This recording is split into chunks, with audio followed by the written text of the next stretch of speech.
Great morning, family. I am Tanya Brooks, your FBA community folk herbalist. It is Thursday, May the 30th. One more day to the last day of May, and we will be blooming or summering into June on Saturday. Starting the weekend off on a new month will be a great thing. But that's not what this is about. This live, can you turn that down, please? All right, you already know who I'm talking to. The boy child. So this live is entitled, Believe What They Show You, Not What They Tell You. By all means, people will tell you they'll be there for you, they love you, they support you, they will never hurt you, I got you. They will tell you these things all day, every day, 365. But believe what it is that people show you. Right? Show me that you support me by supporting me. Show me you love me by loving me. Show me you got me by having my back. Show me that you will never hurt me by not hurting me. People will tell you right after they've done that vile thing towards you of being untrustworthy, they will do that thing and then turn right around and tell you the opposite. I always come from a personal experience, and I'm going to give you two of why you should believe what people show you and not what they tell you. So as you all know, I grew up in a two-family household, two-parent household, mother, father, brother. We even had a dog, a red Doberman, who lived to be 19 years old, right? So we had the picture-perfect, all-American family. In my opinion, we lived in a middle-class neighborhood. My parents both had great, they worked at great places. My mother worked at Pratt & Whitney. My dad worked for Connecticut Transit. He was a bus driver. And being FBAs, Foundational Black Americans, we were living the all-American dream, right? But my dad had this thing, right? And he was physically abusive, towards my mom. And I remember, and I learned this lesson early of not believing what people say, but what they show you early. I remember this was probably the third physical fight that my parents had gotten into, and I was well under the age of 10. I would say I was probably between 7 and 10. And absolutely, yes, I was. But this was like the third altercation, physical fight that they had gotten into. And it was behind, my father stepping out on my mom, like he had always done. And coming, basically staying out the entire weekend. And, that weekend, my mother,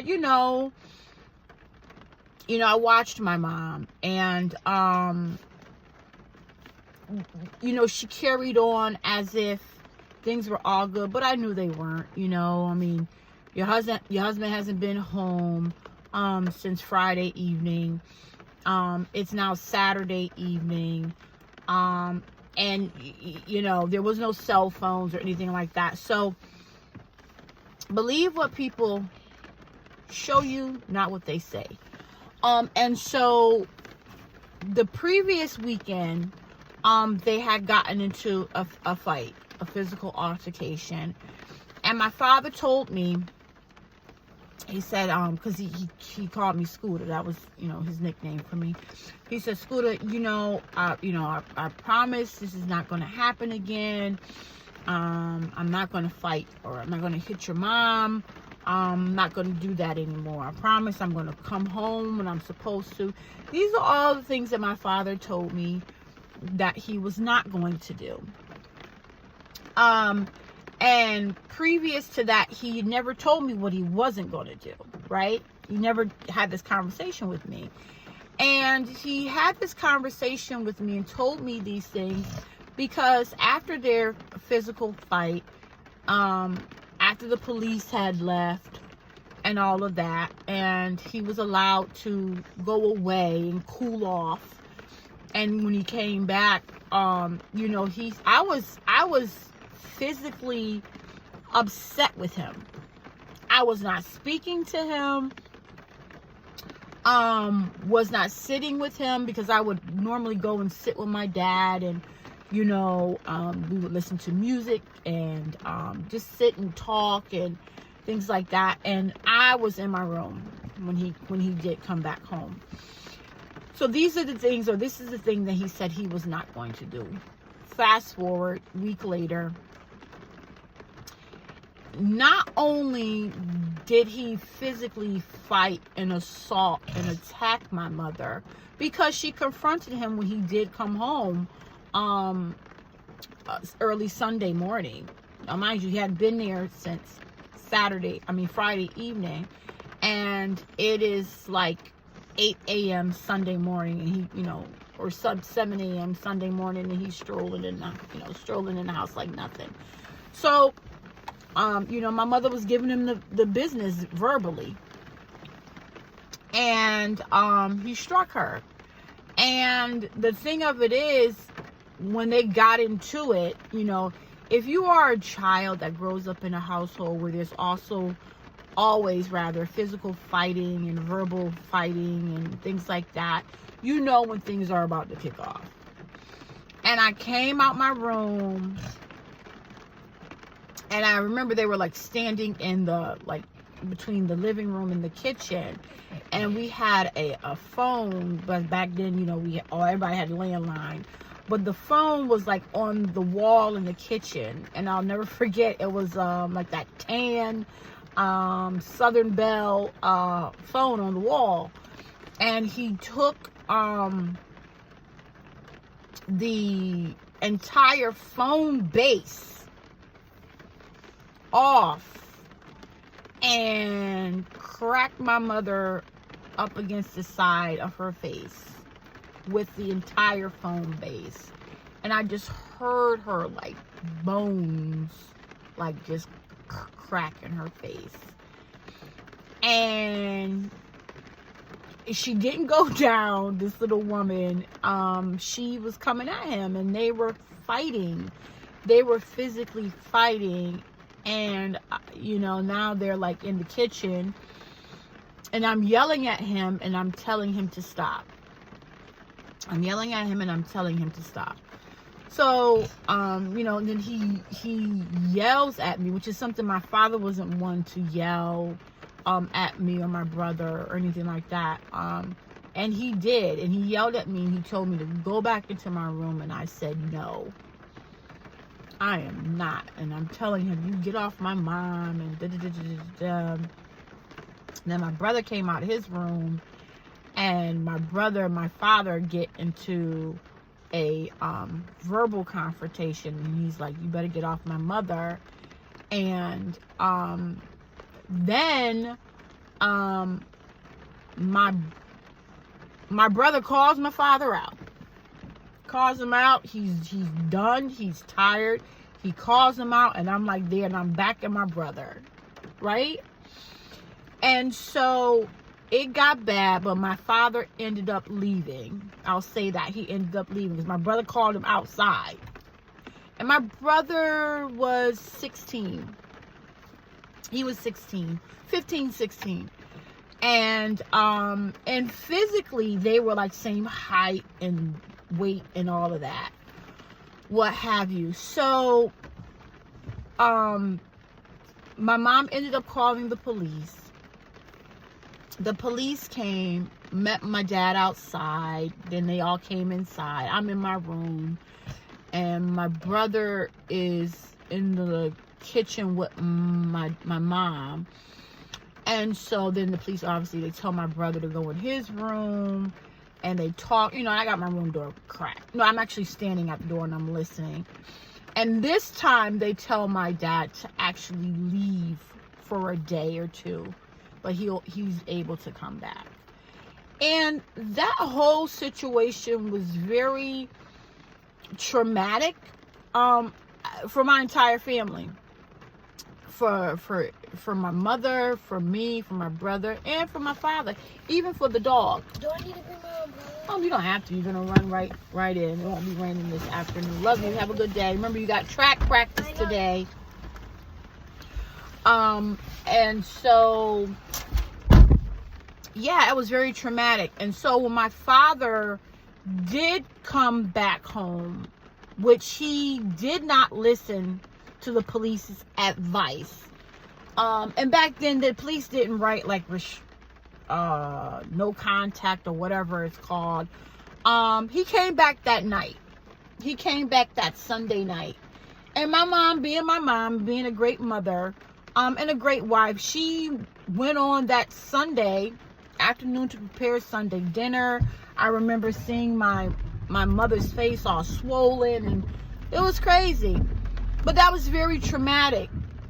And make a long story short, when my dad did come back home that evening, he tried to sit with me and talk to me about what he was not ever going to do again.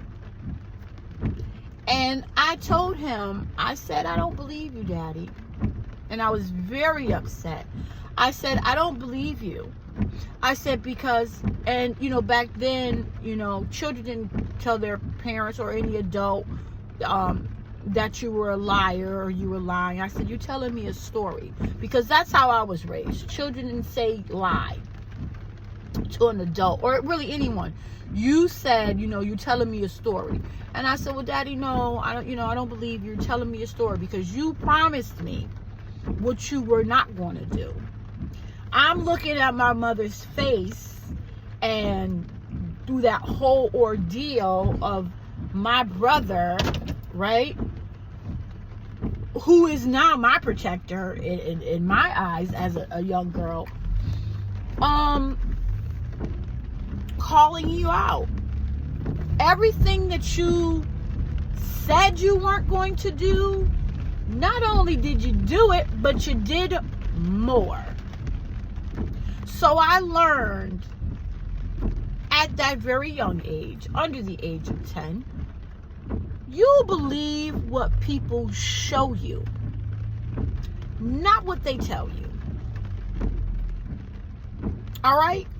So, this was one of my early life lessons, and I needed to share with the family. That was a very serious event, or a very serious example, but I think it's very important that in the small things, if people can, because ultimately you're lying. When you say you're going to do something or you're not going to do something, but your actions are against that, and you show in your actions in your actions what you said you weren't going to do or what you said you were going to do, and the actions are against that, In the small, subtle things, look at those as warnings and as red flags. In just conversation with people, and especially family and loved ones, because those are the ones I think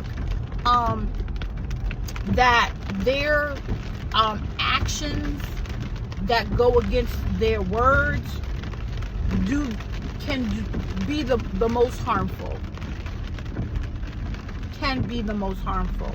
And when people show you, like I said, in the small, subtle things, believe them.